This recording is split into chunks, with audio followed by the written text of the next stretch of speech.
Hello, আসসালামু আলাইকুম guys. আপনারা দেখতে পাচ্ছেন একটা অটো রিক্সা কিভাবে রেকটিফায়ার চেঞ্জ করতে হয়। এটা অবশ্য নষ্ট হয়ে গেছে,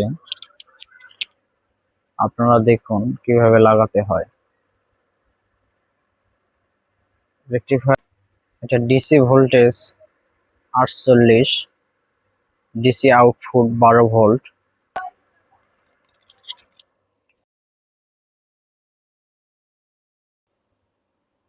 রেকটিফায়ারের কাজ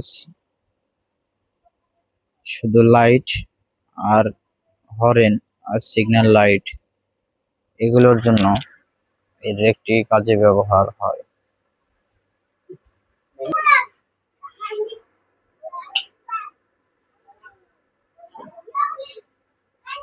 এটা নষ্ট হয়ে গেছে,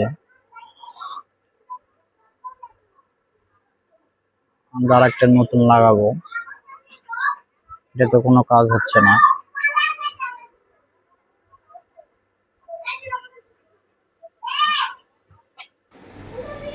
আরেকটা আমরা নতুন লাগাবো,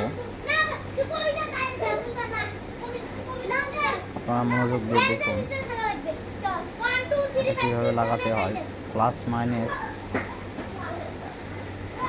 আর আউটপুট 12 ভোল্ট। এখানে মাইনাসে মাইনাস লাগাতে হবে, প্লাসে 48 ভোল্ট লাগাতে হবে আর আউটপুট 12 ভোল্ট বের হবে।